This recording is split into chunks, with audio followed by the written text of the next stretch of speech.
I love you, Wade Wilson. We can fight this. You're right. The cancer's only my liver, lungs, prostate, and brain. All things I can live without. What if I told you we can make you better? You're a fighter. We can give you abilities most men only dream of. Make you a superhero. You just promise you'll do right by me, so I can do right by someone else. And please don't make the super suit green or animated. One thing that never survives this place is a sense of humor. We'll see about that, Posh Spice. Oh, come on. You gonna leave me all alone here with less angry Rosie O'Donnell?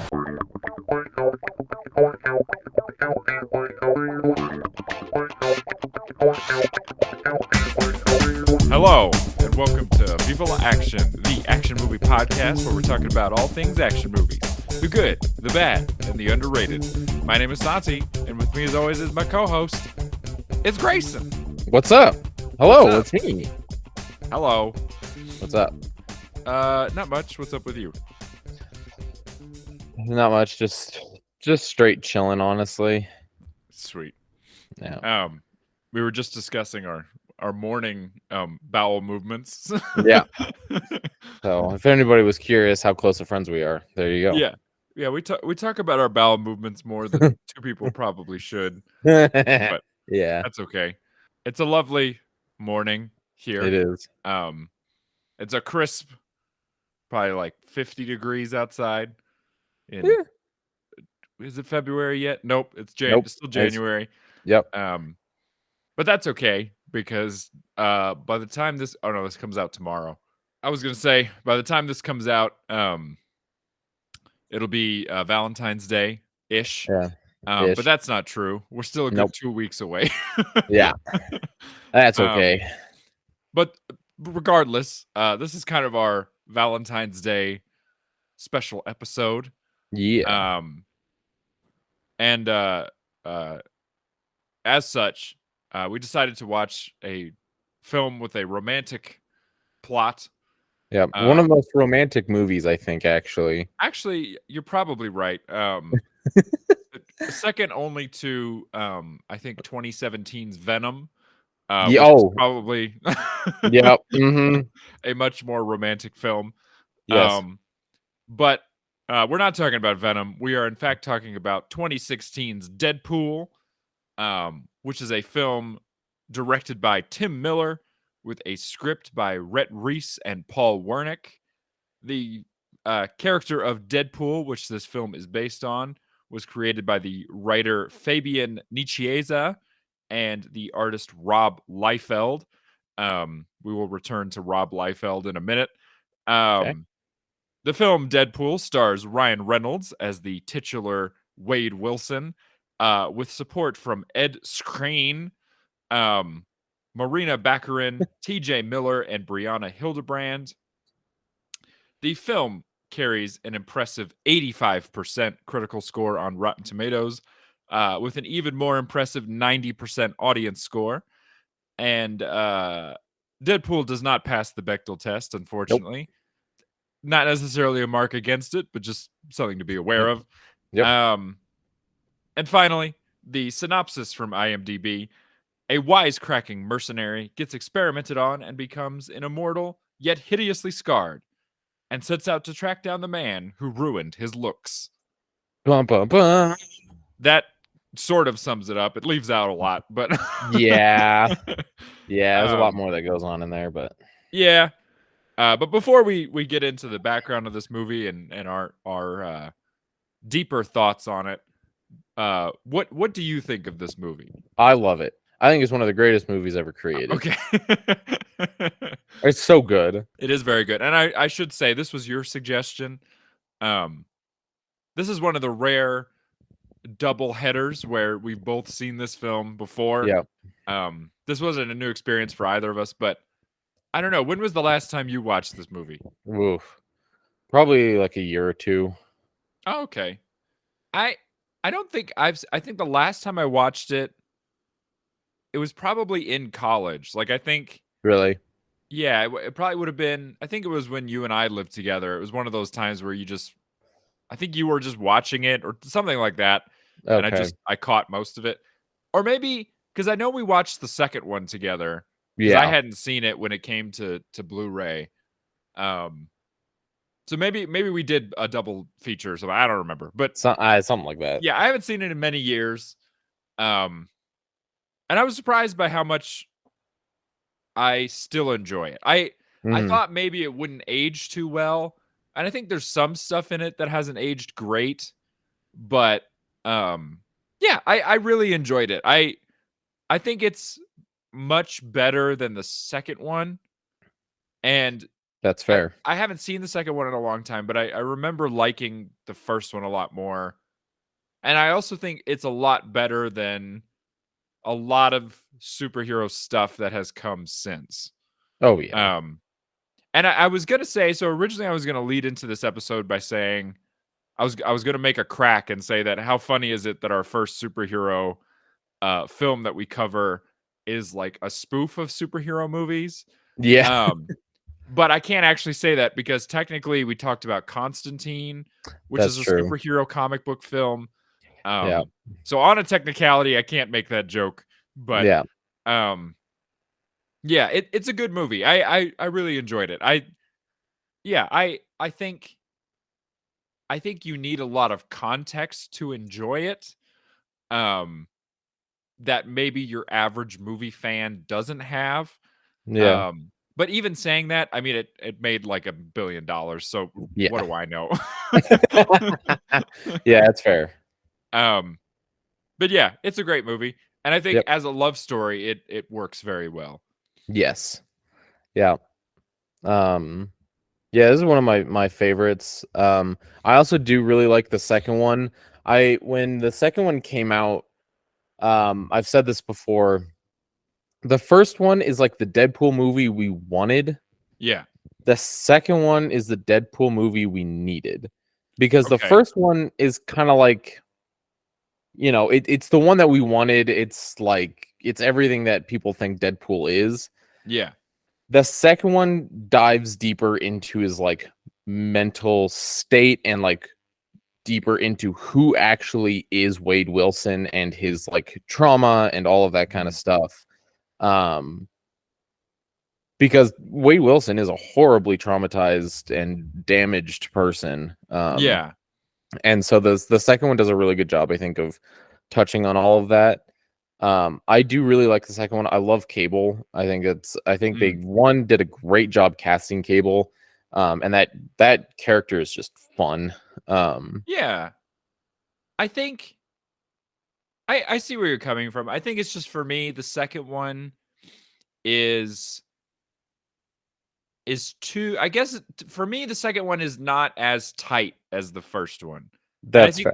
I think the first one relies less heavily on the audience knowing a lot about comic books, I guess. Yeah. Because the second one, like you said, it includes characters like Cable. And Cable, I mean, they do a good job in the movie of explaining who he is. But if you don't know who Cable is, like going in, it doesn't make a big difference to you, especially if you don't know that he's the son of a character and the clone of another character, and he's got a weird tech virus, but he can also control things with his mind, Yeah. and he can time travel, and it's like he's this Yeah. insane character with this insane backstory that Yeah. they kind of have to like movieify. Like they kind of don't really Yeah. explain who he is in the movie. I mean, they Yeah. sort of do, but they sort of don't. Yeah. Um, Whereas I think with this first one, it is an origin story, but it's also just like this sort of self-contained narrative. Like you have a beginning, middle, and end, Yeah. and it it plays around a lot with like superhero tropes, but it also feels just like a really good superhero movie in and of itself, but on a Yeah. much smaller scale. Yeah. Um, so I don't know. It's just personal preference, I think, which one you Yeah. like better. But Yeah. um, yeah, I think this one it surprised me with how well it's held up because I mean, I just realized today it's next month it'll be 8 years old. The first Yeah. Deadpool, yeah. which is kind of surprising. It doesn't feel like it came out that long ago. I know, yeah. It only feels like it's been like 3 or 4 years since it came out, but Yeah. nope. Yeah. Well, now that we both feel old, Yeah.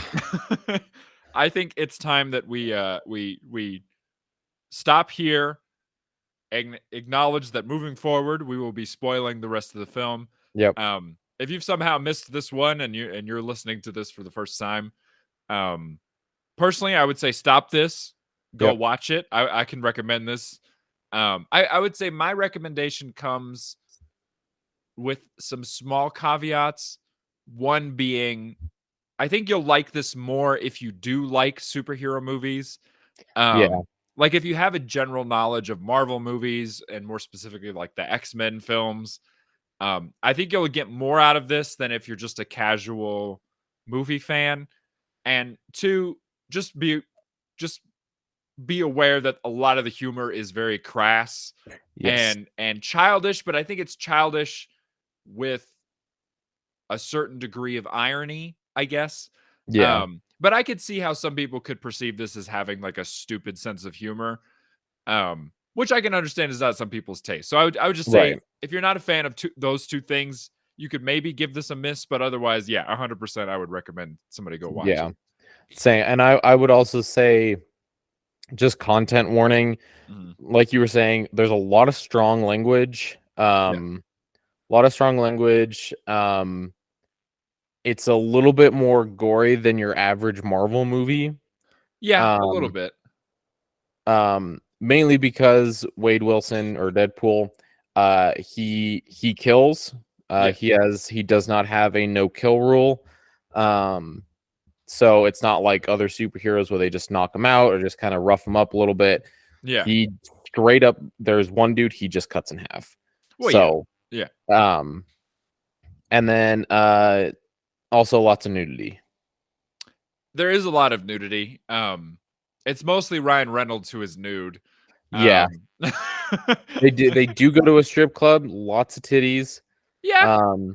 But yes, Ryan is also just He's dick and naked. balls out. Yeah, he is naked for a lot of this movie. I saw a fun fact, and I was gonna save this for later, but I just think it's interesting to talk about. So there's a scene kind of in the middle of the movie where so Wade Wilson discovers he's this mercenary character. He discovers he has cancer. The cancer that he has is quite vague, and in fact, they say that it's in his heart, brain, prostate, and lungs. Yeah. Which I'm fairly certain could not happen in real life, but You never know. I guess you could have 4 different kinds of cancer simultaneously. Yeah, you really just rolled that on that. But regardless, so he discovers he has cancer, and in order to cure it, he decides to undergo this kind of vague experimentation to unlock his mutant genes. And once he does, he kind of goes through this torturous process undergone by the villain. His name is Ajax. And anyway, Deadpool decides to make his escape because he kind of discovers the whole thing is a scam. Mhm. And so he causes a fire in this facility, and during that there is this action sequence where Ryan Reynolds is naked and he's fighting in this burning warehouse. And I read this fun fact that so during that sequence, he was wearing a bodysuit basically that had like, the scars on it and stuff. Yeah. But the bodysuit basically was like a Ken doll, right? So basically Yeah. just downstairs is just bare, right? Basically But like he yeah. was wearing underwear. Yeah. But when they were editing it, they noticed they were like, it just something feels like wrong, right? Like, and they couldn't Yeah. figure out why. Like, it just felt weird. So they actually like created a CGI penis and Nice. and animated it onto him. And you can't really see it. Like, it maybe appears in 1 shot or 2 shots. But they Yeah. were like, I don't know. It just felt weird without it. And so that's a fun fact for you. If you go back That and watch is- that scene, Huh. Ryan Reynolds has a CGI dong. You can't really see it, but Yeah, apparently it felt weird to not have it. yeah, there's one. I think there's one good shot where you do like kind of clearly see it. Yeah, The rest of it is like, clever leg placement yeah, or set dressing to cover. right. But yeah, you do. There are a couple. That's hilarious, though. Yeah. I like to think that they're sitting there. They're like, "What the fuck is missing? What is wrong with this?" And then some jackass in the back is went, "Where's his penis?" Yeah. And they're like, "That's it." Yeah. I So just we were talking about people being naked, and that yeah, occurred to me. But to bring it back a little bit, so before this movie came out, were you aware of Deadpool the character? yes, You were? Okay. yes. How much do you know about his comic book backstory? I know a little bit. Probably, I know probably more than the average person, but I know less than the average comic book reader. Okay. Because I don't read a whole lot of comics. I have a few, and I've read a few or Deadpool comics in particular. Yeah. And I know a little bit about his like canon in universe like backstory and all of that, but I don't know a whole lot. Okay. Well, this may be some stuff that you know. This may be some stuff that you've never heard of. But for those listening who don't really know too much about Deadpool, so he was created in the 1990s. Like I said, he was created primarily by this guy named Rob Liefeld, Hmm. who he was this kind of hotshot young comic book artist in the 90s. He once referred to himself as the Michael Jordan of comic books, which is Okay. a bold statement. Yeah, that almost feels like the Beatles saying they're like Jesus. Yeah. And people would probably recognize his art. He was famous for creating kind of a very dynamic art style. But if you look at it now, it is very signature like 90s comic book where every man is basically just a Dorito with like giant hulking arms and biceps. Yeah. Every woman looks like a stiff breeze would knock them right over. I mean, they have feet that are basically like Barbie feet, just Yeah. like whatever. Um, just giant boobs. Um, Yeah. and every character has two guns that are basically microwaves. Just Yeah, pretty much. and that's Rob Liefeld's art. It was just the 90s in comic books was just marked by extremism. I mean, just Yeah. like everything was as big and as bloody and as insane as it could be. And that's kind of where Deadpool comes in. Liefeld originally created him because he was working for Marvel at the time and he wanted a character like Spider-Man. But he wasn't able to work on Spider-Man, so he kind of combined a bunch of characters that he liked into one. So, Deadpool is kind of a combination of Spider-Man, kind of in his outfit. He's a combination of Wolverine, kind of in his powers, and then he's also a combination of Snake Eyes from GI Joe. And Snake Eyes is like the ninja character. He's got the two Yep. swords. Hmm. So in his design, he's kind of a combination of those three characters. But then his power set and all that stuff. He also got from there's a DC Comics character called Deathstroke. Yes. And Deathstroke was a famous Teen Titans villain. He's also a masked ninja. And he's got a very similar outfit. Slade Wilson is the name of Yep. Deathstroke.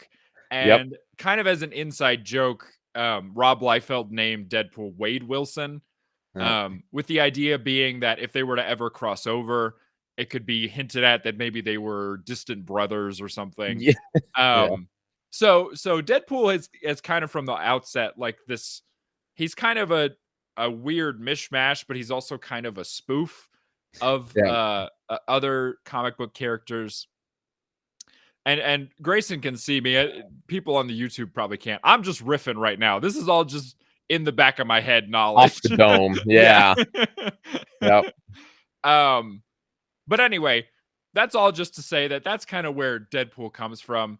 But one of the hallmarks of Deadpool, and we see it in this movie, is that from his very early stages, Deadpool has always been kind of a comedic character. Merc with a mouth. He's the merc with a mouth.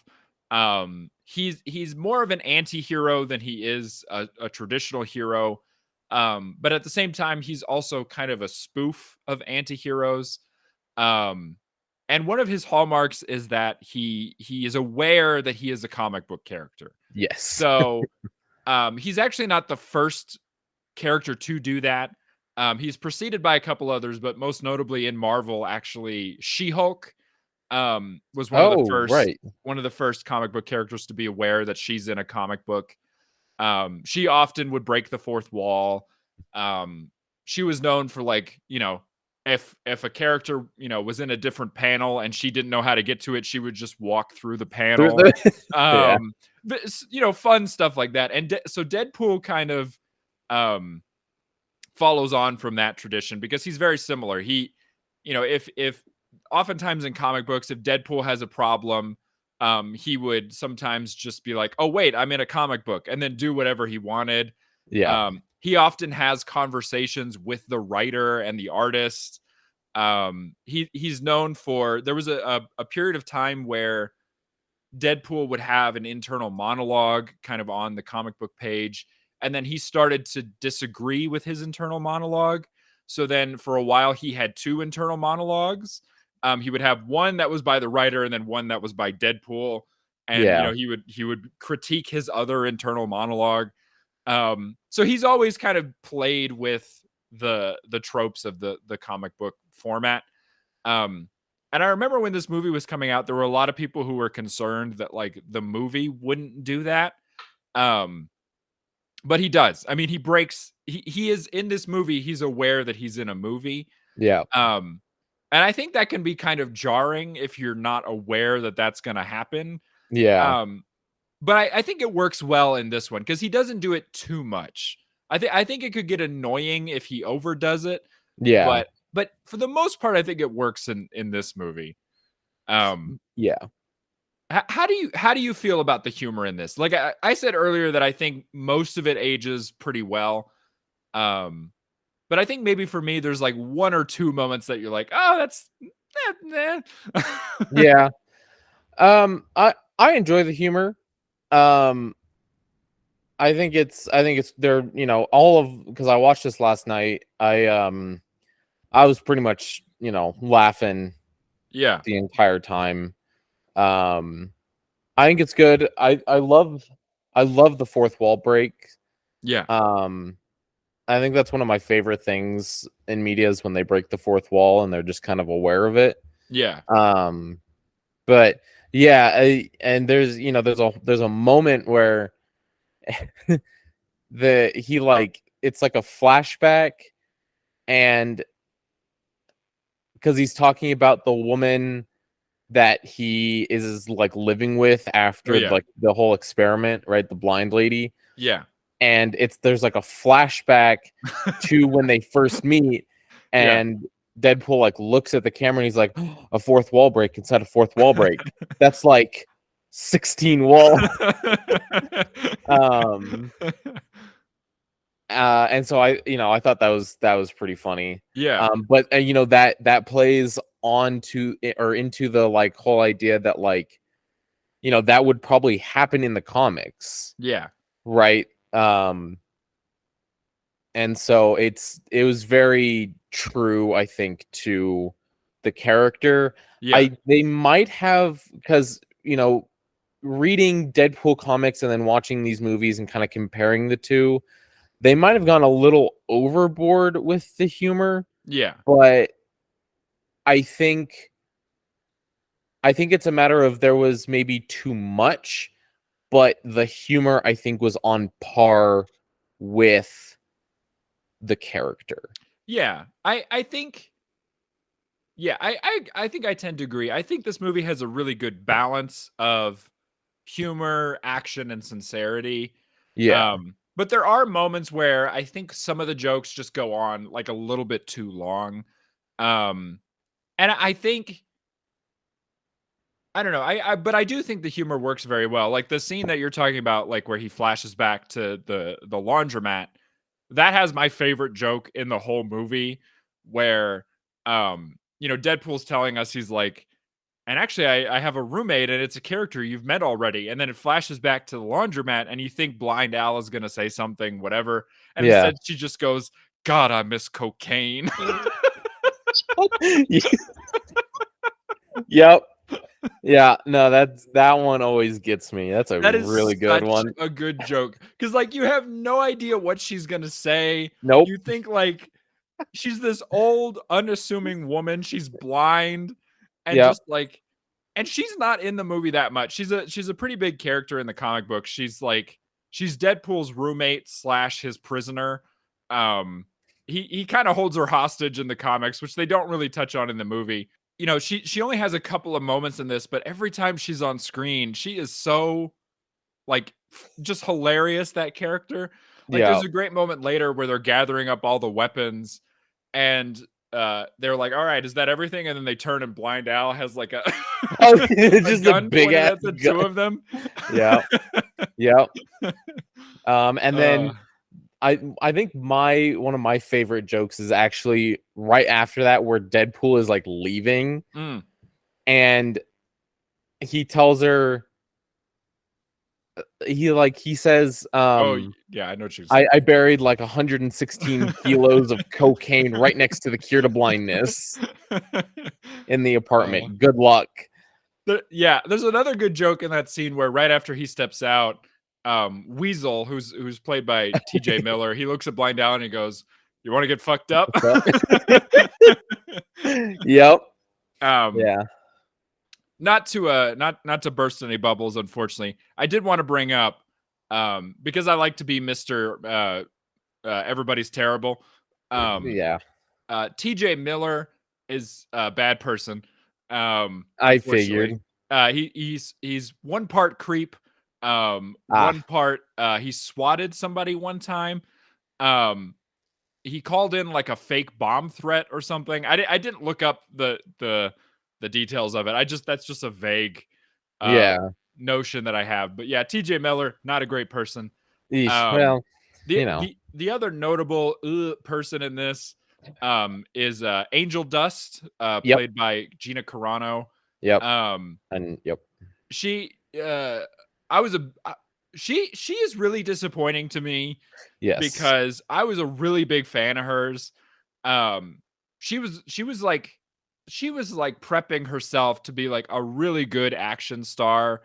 And then she decided to come out as like a weird right-wing Ben Shapiro Trump supporter person. Yeah. Which just unfortunate. That's a bummer. Yeah. Way to fumble that bag, Gina. Yeah. Because she was also in The Mandalorian. Yes. Yeah. And she was really good in that. She's great in that. She was good in this. She's good in there's a Steven Soderbergh kind of low budget action movie called Haywire that she was really good in. Yeah, it's just unfortunate she decided to go that route. I mean, she's, more than she's an American. She's allowed to do that. Yeah. Just unfortunate, that's all. Yep. Anyway, sorry to bring it down, everybody. So this movie, it's funny because this came out like just a few years before the Fox studio. So 20th Century Fox was acquired by Walt Disney. So this is technically before the X-Men characters became part of the larger Marvel universe. They're kind of in their own world in this. So you don't really get any interactions with other Marvel characters. They're all kind of just the X-Men characters. But I think the two that we get in this are both fantastic. Oh, they're great. Namely, we get Colossus. I can't remember that. and Colossus he's a completely CGI character in this. Yep. But he was portrayed by 2 different actors, or 3 different actors actually. There was one guy who was on set as the physical body, but he was wearing stilts and like some other stuff to make him kind of bigger. Bigger, yeah. So then his performance was actually overlaid with a performer on set who did, or not on set, on a green screen, who did some like more of the action sequences and stuff like that. Gotcha. And then there's a third performer who did his voice. So he's kind of a combination of those 3 things, and then of course the CGI effects. And then the other X-Men character we get is Negasonic Teenage Warhead, who she is that character in name only, basically. Negasonic Teenage Warhead in the comic books is like a 1-panel character. Yeah. She's in this storyline where, if I'm remembering correctly, all the mutants have ended up on this island, and it's kind of their island paradise. And then Negasonic Teenage Warhead has this vision of that island being exploded, and then that happens. And so there's this weird storyline in the comic books where like the only mutants left are like Wolverine, Cyclops, Deadpool, and then somebody else. I can't remember, but yeah. So Negasonic Teenage Warhead, she really doesn't exist in the comic books, but the writers and then Tim Miller, the director, they were looking through like lists of X-Men characters that they had the rights to, and that Fox wasn't going to use in a different movie. And they were like, that's a great name. Like, what's up with that? But they basically gave her a whole new set of powers and a different backstory, which is fine. I mean, she's a nothing character, so it's kind of like you can do whatever you want with her. Yeah. And she's great in this. She's barely in it, but she really makes an impact. I think. No, I love Negasonic Teenage Warhead. She's hilarious. She's a little bit more involved in the second one. Yeah. Which is really fun. I love her powers. Yes. They're very fun. Yeah. And yeah, Colossus is also not, I don't want to say surprisingly hilarious, but he is, like, I think unintentionally funny. Yes. Yeah. In this, and not like in a like a laughing out loud, just in like a, oh, that's pretty good. Yeah. Or like that's like an endearing way. Yeah. I mean, he's kind of he's the straight man. Like, yes, Deadpool's the joking, wisecracking, 100 jokes a minute, and Colossus is supposed to be like, he's like the very serious, very sincere. Yeah. There's even a joke at one point where Deadpool tells him, "Go be an older brother to somebody." Like, yeah, yeah. But yeah, it's cool to see that character because, damn man, he just looks fucking great. Like, that's the best that character has ever looked. Yeah. And one thing I noticed, watching this, the special effects really hold up, like, really well. I know. And I think part of that is Tim Miller, who's the director. He's only directed a couple of things, but prior to him getting this job, he was actually a VFX artist. Oh, yeah, that makes sense. He has his own special effects studio. And he's the executive producer, and he's directed a bunch of the episodes of Love, Death, and Robots. Oh, yeah. So he knows what he's doing in that regard. Yeah. And I was reading a lot of the behind the scenes stuff, and a lot of people on set were saying that, like, the nice thing about when you have a VFX artist as your director is your production ends up being a lot more efficient because he knows certain things. Like, I can't remember the specific example they gave, but it was something like, he knew going in, hey, we only need this shot, and this shot, because all this other stuff is going to get cut out. And so he would be like, let's not waste money shooting all this extra stuff. Like, we only need this many shots. Like, I'm thinking like a VFX artist. If you shoot all this other stuff, you'll have to, animate over it. So instead, let's just get these 5 shots or whatever. And call it good.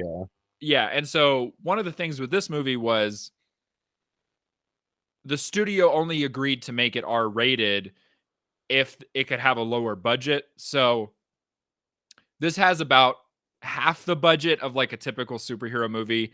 I think this was made, I saw a figure that was like 56 million.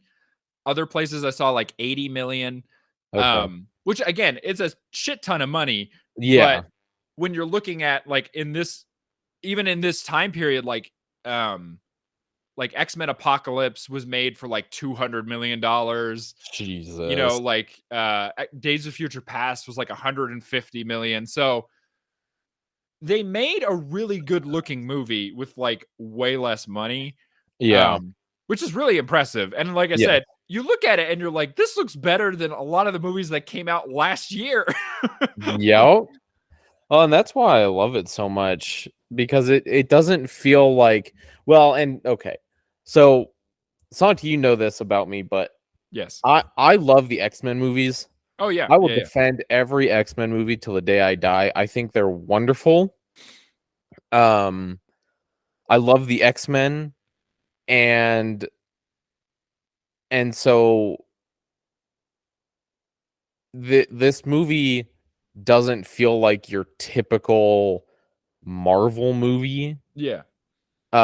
which I like, because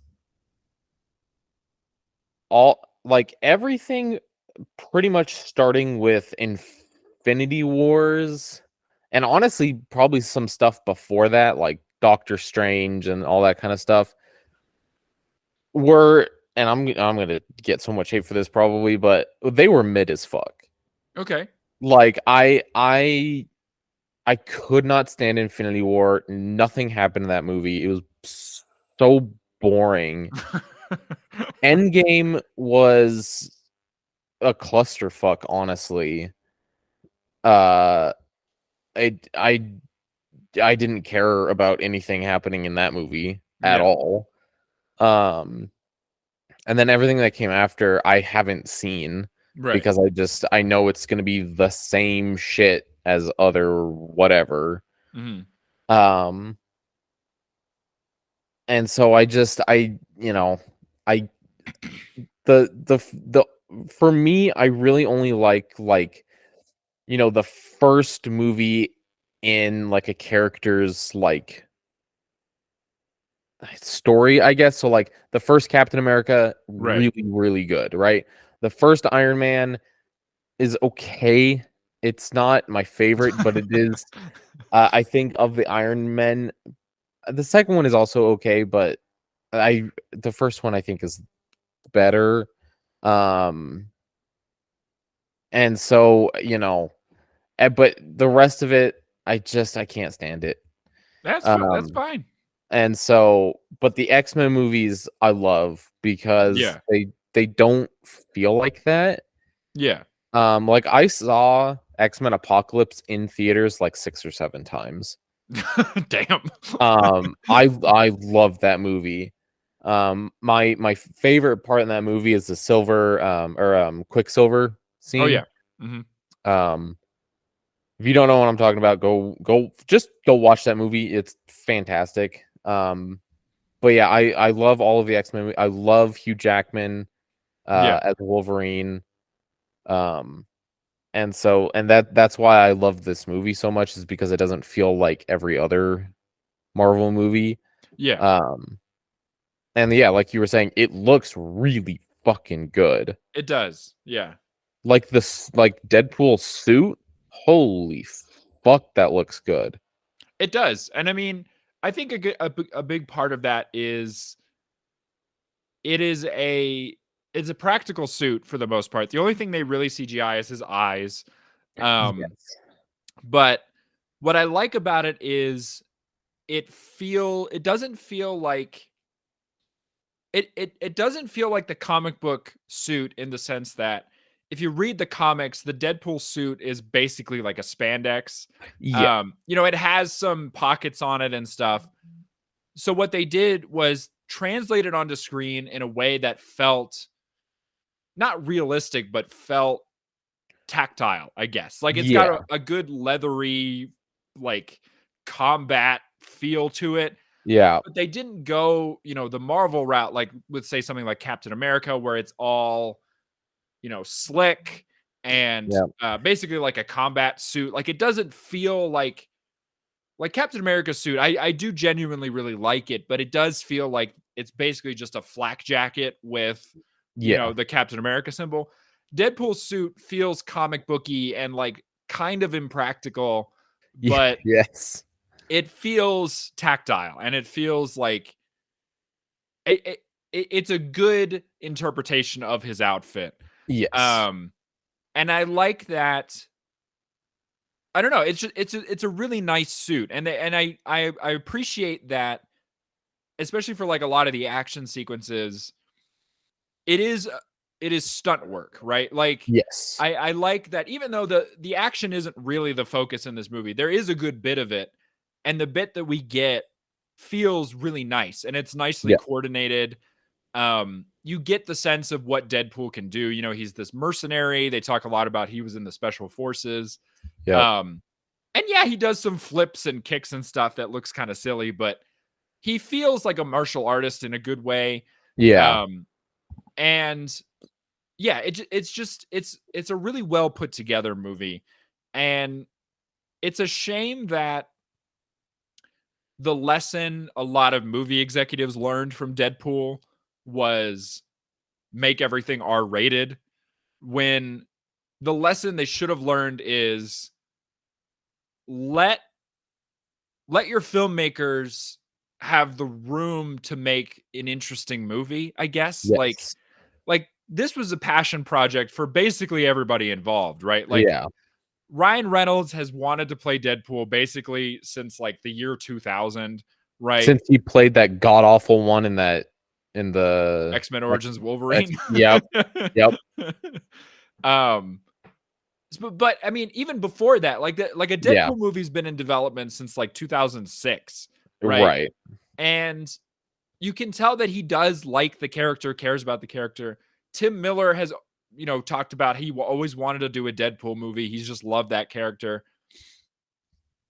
And it's a shame that we haven't gotten more comic book movies that are from people who love the character Yeah. and want to do an interpretation of it that is their own, as opposed to fitting into a larger universe, I guess. Like you were talking about the X-Men movies. I do like a lot of the X-Men movies, but my favorite ones are the ones that feel unique. And I think Yeah. like for me, those ones are like um I really like The Wolverine, which is the one where he's like Yep. in Japan and Yeah. like That's a really good one. that is all based on like this really great comic book storyline.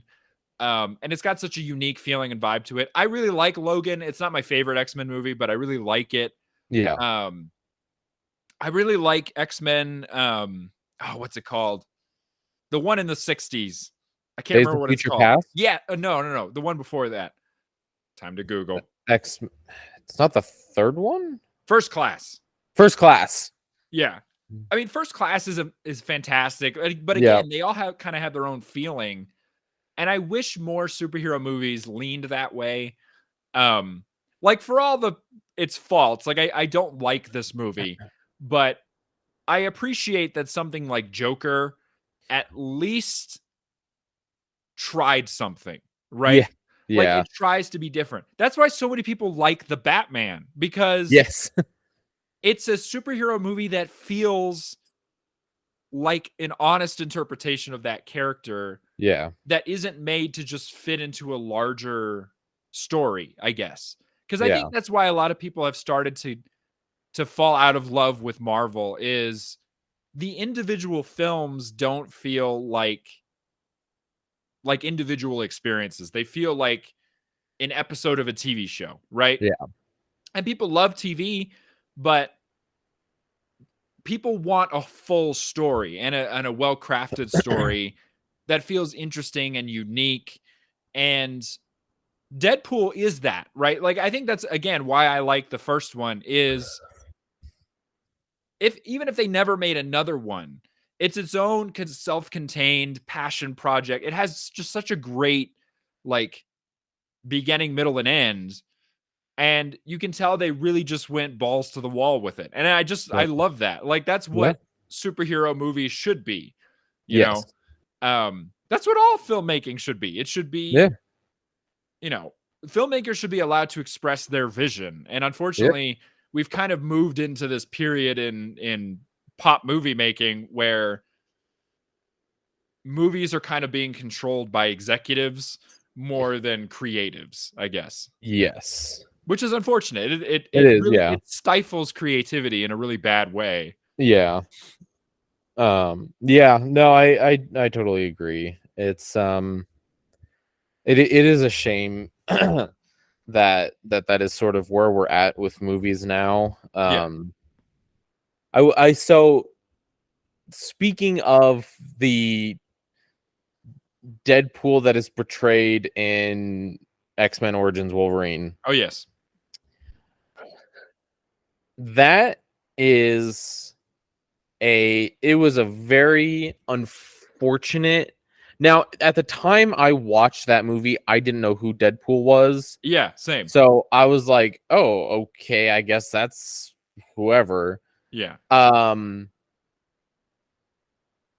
And because we don't if I remember, it's been so long since I've seen that movie, but we see Deadpool before they sew his mouth shut. Yes. And he like doesn't have his red suit. He Yeah. doesn't have anything. And then yeah, they like sew his mouth shut. And again, still doesn't have the red suit. Right. Like he looks nothing like Deadpool. It's still played by Ryan Reynolds, and yeah, it's a weird, looking back now, it is a very strange, I don't know why they decided to do it that way. I don't know. But I love that these, these last two and soon to be 3 Deadpool movies sort of are a redemption for that character and for Ryan Reynolds. Yeah. Because like you were kind of saying, they get to portray this character that they love accurately and how they want. Right. And it's great. And I love in the second one, because we are introduced to time travel, and sticking with, Deadpool's fourth wall breaking and just jumping around to wherever he wants. He goes back in time to that movie, shows up and kills that Deadpool. Yeah. Which I thought was just hilarious. He also goes back and kills Ryan Reynolds. Yes. After he wrote Green Lantern. Yes. Which again is just hilarious. Yes. And so yeah, I love this movie. And even with Venom, because Venom isn't in like the X-Men universe. No. Right? He's in the MCU technically. No, he's not. He's not? No. I thought he was. So just to give everybody a quick summary, I'm just going to throw this all out there and then people will pick apart where I'm wrong, but it's fine. So to take it all the way back to like the late 90s, Marvel has constantly been in a state of bankruptcy, right? For pretty much all of its history. So in the late 90s, Marvel, in order to get out of debt, they sold the movie rights to a bunch of their major characters. Yeah. So this included the X-Men, it included Spider-Man, Blade, Daredevil, like pretty much all their key figure characters, right? Well, fast forward a couple of years, the rights were either reverted back to Marvel or certain, movie studios maintained the rights based on the contracts that they held or whatever. Yeah. Well, at the time Deadpool came out, the rights to Marvel characters were basically split between 3 studios. You had Marvel Studios, who owned the majority of them. Yeah. You had Fox, who owned the Fantastic Four and who owned X-Men, and their affiliated characters. And then you had Sony. Sony. That's and right. Sony owns Spider-Man and all the Spider-Man affiliated characters, right? Yes. So Venom is a Spider-Man character, technically. Yes. So right. all That's of right. the That's right. all, That's right. all of the Venom films fall under the Sony Pictures Marvel universe, right? Yeah. So that includes basically like the Tobey Maguire Spider-Man movies, the Andrew Garfield Spider-Man movies, Venom 1 and 2, Morbius, the new Spider Madam Web movie that's coming out, and then Kraven the Hunter, which is also coming out this year. Those are all under the Sony Pictures banner, right? Where it gets confusing is that the Tom Holland Spider-Man movies are a co-production between Marvel Studios and Sony Pictures, right? Right. So technically, those movies exist both in the MCU and in the Sony Pictures Marvel universe. Right. To make it even a little bit more confusing, in Spider-Man No Way Home, we see a post-credit scene where Venom gets transported to the Marvel universe, the proper MCU, Yeah. but then gets transported back to the Sony Marvel universe, right? Yes. So technically, he is in that universe briefly, Yeah. and then he leaves it. So he is still technically in his own world, Right. Okay. which has a Spider-Man, but we never see that Spider-Man. So we don't know which one it is. Yeah. It's also made more confusing by the Spider-Verse movies, which kind of make everything one universe, but also not really, because the rights still sit with Marvel and also with Sony. So it becomes very confusing. To make it less confusing, the Fox characters, so those are all the X-Men, the Fantastic Four, those have all come back to Marvel. So they own all of those characters now. They can pick and choose what they want to be canon or not canon. Yeah. From what it looks like, Deadpool 3 is gonna just massacre all of those like other movies and just decide what it wants to be canon or not. Yeah. So we'll see. Yeah. But yeah, so Venom's kind of in his own world over here. Okay. Everything else is over here. Over here. Okay. Well, in true comic book fashion, that's convoluted and fucked up. So Yeah, it makes no sense. yeah, if you're not a comic book fan, and I am by no means a comic book fan, but I live with a comic book fan. I'm currently looking at probably about 2,000 comics in my living room. This, several $1,000s worth of comics. From what I understand, comics are like they're so fucked up because things kept getting rebooted or their things kept getting retconned. Like that, there's the New 52, which is infamous for being the worst like DC era because it just like retconned a bunch of stuff. It ruined a bunch of characters from what I understand. And so what my roommate has always said is if you're confused about something in the comics, just Google it. Yes. Kind of. Just look it up and read, if you're confused, if you want to know about like a character and you don't know where to start, just like read the wiki on the character. That gives you a good basis for like who they are, and then you can kind of find a run that you want to get into, which will then explain more. If you don't know where to start, go to your local comic book shop and just talk with them, and they will more than likely be able to help you find a good jumping off point for any one character. But yeah, comics are weird. Yeah. I would also say, because I would consider myself a comic book fan. Yes. I read a lot of comic books. I don't have any rhyme or reason to which ones I read. I tend to read more sporadically. Like I'm big on, like the word you used. I'm big on runs, right? So I Yeah. really like if I hear that a character has a certain run that's really, really good, meaning just a storyline by a certain writer and creator. I tend to read those more than I do just pick up a comic and read it. Yeah.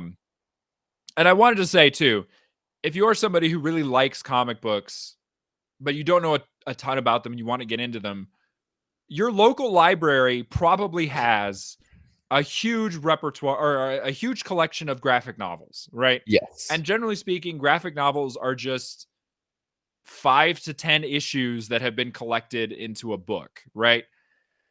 And just go pick some up and start reading them. I mean, like, maybe try to find a good, start at number 1 if you can. Right. But you really can't go wrong. I mean, DC, Marvel have both had good, even the more independent publishers. Like I've been reading a lot of Image comics lately. Yeah. They all have good characters, good runs. You'll find what you like as you go through it. Yeah. Yeah, I mean, and like I said, like Grayson said, if you have a comic book shop near you, you can go there, ask them for help and advice. Some people will be more receptive than others, but Yeah. yeah, it's a whole wide, confusing world. It is. I mean, we were talking about earlier, Cable, like his comic book origin, he is the son of Cyclops and a clone of Jean Grey, and he's born in like the future, and he's an Omega level mutant, but then, which if you don't know what that means, I can't explain it to you. And then Go read the wiki. go read the wiki. And then he gets this disease that turns his skin into metal, but he has mind control powers, so he can keep the disease at bay. But then that means he's not as powerful in his like mind powers or whatever. Yeah. But then at some point he gets a hold of time travel technology, so he tries to go back in time, and I can't remember who it is he tries to kill to prevent the apocalypse. He tries to kill somebody, and then he runs into Deadpool, and then it just gets confusing. So yeah, just it's all like that. Yeah. Well, and to, like you were saying, graphic novels and like the bigger books, they are a wonderful place to start because those will be just entire runs. Yeah, they'll be self-contained. Yeah. Which, like you were saying, great place to start. And yeah, it's and because like, so my roommate, oh my god, she's got Green Lantern runs, she's got Flash and Batman, she's got all these like different Marvel runs. It's just a whole bunch, but she's been engrossed in all of that for years now. Yeah. What I like to recommend if somebody's like trying to get into comics, just pick one character. Yes. Pick one character that you really like and just like read like 1 or 2 runs of that character. Right. And then if there's a character in that you're like, oh, that seems pretty cool, I want to know more about them, then you can start finding and branching out from there. But pick one, because if you try to go straight into like the Avengers or like these huge like don't start with a team up. Yeah, no. Don't do team ups. I also recommend like find a run that, like you were saying, is only like 10 issues. Yeah. Right? 10 to maybe 15, 20 max issues where there's a clear like it starts here and it was finished, right? There's no more issues coming out for that run. It got finished. Because there's currently like a Flash run that is on like, I don't know, issue 80 or something. It's been going on forever. Yeah. And that can be a little daunting to get into because it's like, oh man, I have 80 issues and then there's going to still be more coming out. Yeah. Obviously you can still get into it, I would say just find a contained like 10 to 15 issue run of one character. Do that as a good like starting point because it Yeah, won't be too overwhelming. exactly. Did you have anything else to say about the movie? No, like I said, it's a fantastic movie. I love it. The one thing that is kind of a bummer and annoys me is that this movie brought out like some of the worst people Yes. Yeah. because they don't. It's like the people that think that Deadpool is like this guy that doesn't give a shit and he's like an alpha male and all that. No, he's not. You severely misunderstand the character of Deadpool. Um, he doesn't. He does give a shit, Yeah. right? He hides behind this facade of like using humor and all of this kind of stuff, and he is quite crass. But there's great um a great little scene in a comic book. Forget what it is, but uh there's this girl that's up on top of a building and like she's preparing to jump and Deadpool like talks her down from it, Yeah. right? And so like he does care. Yeah. And it's so good because like he's still Deadpool and he still like makes jokes, but like he talks somebody down from suicide, which that's really cool.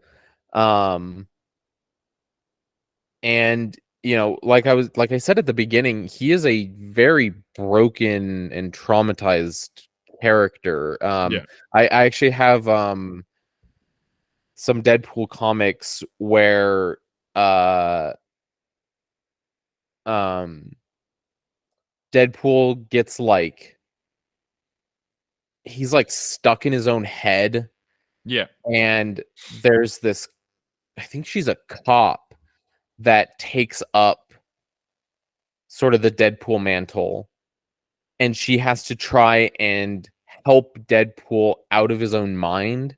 Yeah. And as she's like going through his head and like seeing all of this stuff, it's like it's rough what he's been through and like what he struggles with. Yeah. And in canon, I will say too, he is pansexual. Yes. Deadpool is canonically pansexual.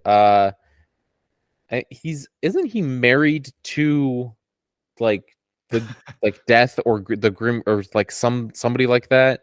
So, well, two things. So, one, he is sort of pansexual.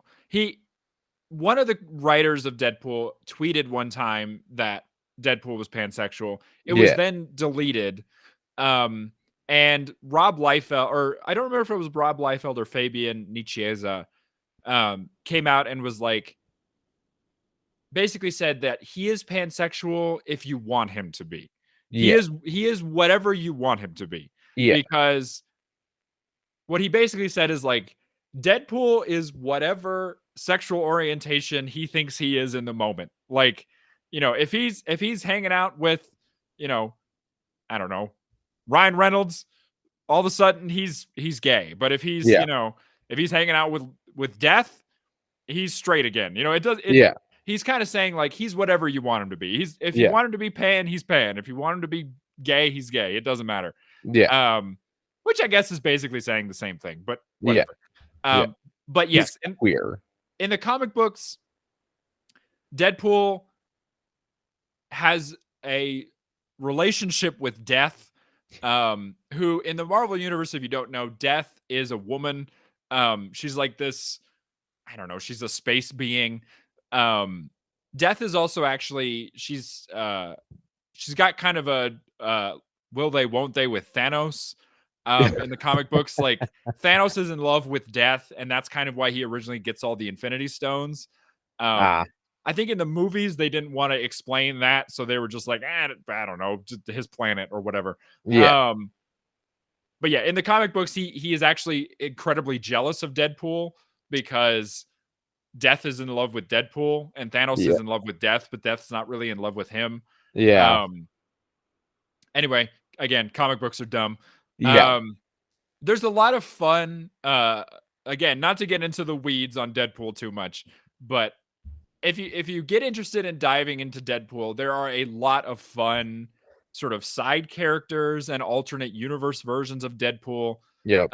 For example, in the Marvel Zombies continuity, there is Headpool, who Yep. he is just the severed head of Deadpool. Yep.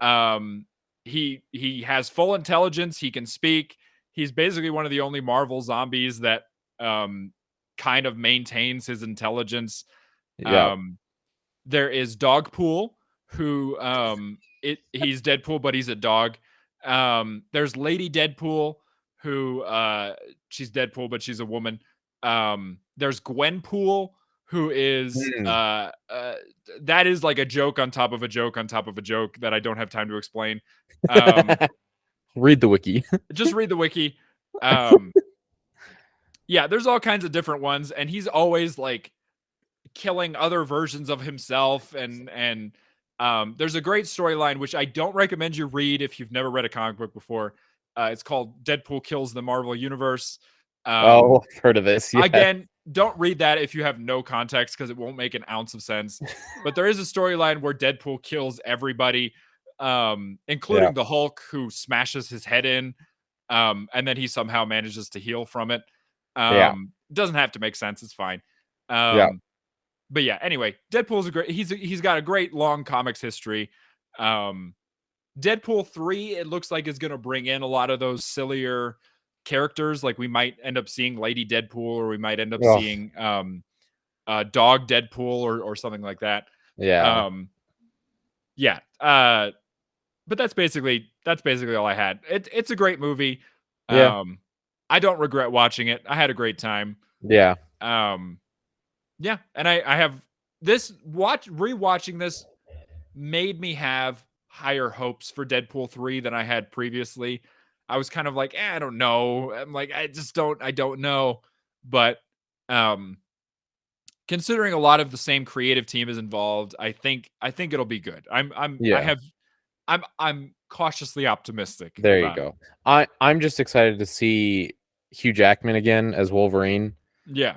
I love Hugh Jackman as Wolverine. I find it so funny that in the comics, canonically, Wolverine is like 5'2", right? Yeah. He is a short king. He's a small, angry man. Yeah. And they casted one of the biggest men alive. Yeah. Hugh Jackman's like 6'2" or something. Yeah. Yep. Which is hilarious to me. Yeah. But I can't see anybody else playing Wolverine. Yeah. I don't know. I mean, we're running out of time, so I don't want to spend too much time on this, but yeah. I really love Hugh Jackman's Wolverine, and I'm glad we got it for so long, but I do hope they move on from him at some point. Because that's fair. I would like, I mean, not to be this guy, because I generally speaking hate people like this. I would like to see a more comic accurate version of Wolverine. Like, I would love if they cast somebody short, right? Like, people talk all the time about like Daniel Radcliffe, or like, and I don't think him necessarily, but somebody like that, like a shorter, really buff guy, I think would be cool. Like, it'd just be nice to see that version of the character. Because I do love Hugh Jackman, and I'm glad that we've gotten so many movies with him. Yeah. But also he is approaching 60, and that's true. It would be nice to just get a younger person in there. Yeah, I don't know. But I am glad that he's back. I think that'll be fun to see their interaction. I hope he's still got it. I hope so too. I think so. I mean, I haven't seen him in anything lately that I've been like super enamored with, but you know, he's always been good, so there's no reason for me to think he won't be. Yeah. But like I said, we are running out of time. Yeah. So what would you give this movie out of 10 Francises. 10 Francises. Like a 9.5. Okay. That's fair. Wow, that's really high, actually. Yeah. Yeah, like 9. I'll say 9.4. 9.4. There we go. Okay. That feels better. 9.4. Okay. Yeah. I'm gonna give it a solid 8. 8. Just a flat 8. I like it. I think it's very enjoyable. I really like it. I like what it does with the character. I like the writing. Some of the jokes just don't land for me. I don't know if it's just because I knew they were coming already or if they're just not really good jokes. That's fair. And then I think, I don't know. I think maybe they just overdo it with the jokes. I don't know. I feel like it's missing maybe just a hint of sincerity that it should have.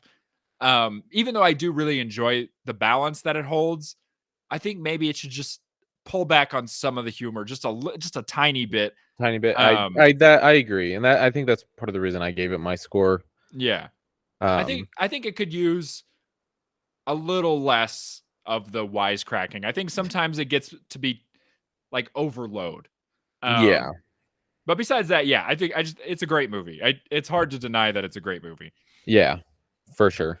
But anyway, now that we've talked about that, what should the good people who listen to this podcast do once they finish listening to the podcast? Rated 5 stars. Give it a thumbs up. Hell yeah. Leave a comment. Share it. Hell yeah. Interact. Just interact. Press all the buttons. Yeah. Doesn't even matter what button it is. Yeah. If it launches nukes, press it. I don't give a fuck. Yeah, press all the buttons, interact. You can find us on Instagram and Facebook and TikTok and YouTube. Yes. Go say hey over there. We do have an email. You can send us an email. We have that Google's Google Sheet survey, Google Sheet thing where you can leave recommendations, all that kind of fun stuff. Ask us questions. Yeah. Leave comments. Interact with us. Yeah. We'll talk to you on the podcast. Yeah. Yeah. Yeah. That's pretty much it. Do all the things. That email that Grayson mentioned, that's vivalaaction@gmail.com. Yep. And then at Viva La Action everywhere else. Pretty much everywhere else. You can find me on Letterboxd if you're interested in my personal movie reviews. There you go. I think I still haven't found my username on there, but it doesn't matter. You can just search for me. You'll find me. You'll find Grayson riding a giant pumpkin like it's a horse. Yep. And you'll find me stashed inside a apple crate on my way to the grocery store. Perfect. That's about it for this episode. Yep. Thank you so much for listening, and we'll talk to you next time. Bye.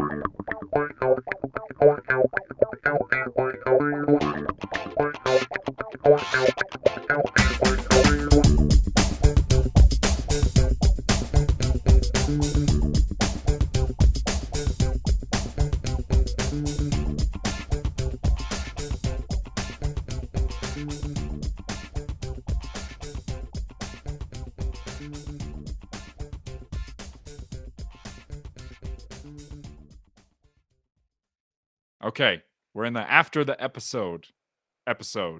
Yeah. Next week, we have got just a real doozy. Oh, I'm ready. Just a real cluster fucking shebang of a film. Yeah. It's a recent discovery of mine that I'm real happy about. I'm having a great time with it. It's called Fight of Fury. It is directed by one Shuni B. It's also produced by, written by, and starring Shuni B. It is from 2020, I believe. Ooh, whoa. Yeah, it's that sounds unfortunate. It's gonna be an interesting episode for sure. I think Mexican American has found a match Yeah, in Shuni B's masterpiece of a film. yeah. But that's on deck for next episode. So get your movie players loaded up. If anybody wants to watch it along with us, it is available on Tubi for free. And it's also available on a certain video platform. It starts with U, ends with Oob. I don't want to say too much because last time I mentioned a movie being free on YouTube, it got taken down. Which I still cannot believe because that's Uh, fucking hilarious. Which for people who don't know, because I never ended up putting the commentary out, we may have accidentally gotten Mexican American taken off of YouTube. Yeah. We went to go look for it and we couldn't find it. So sorry about that, everybody. But yeah. Anyway, if you want to find Fight of Fury, you can go find it. So that's what we'll be watching next time. So Hell thanks, yeah. thanks to the true fans for sticking through this part of the episode. Anyway. See ya. Bye.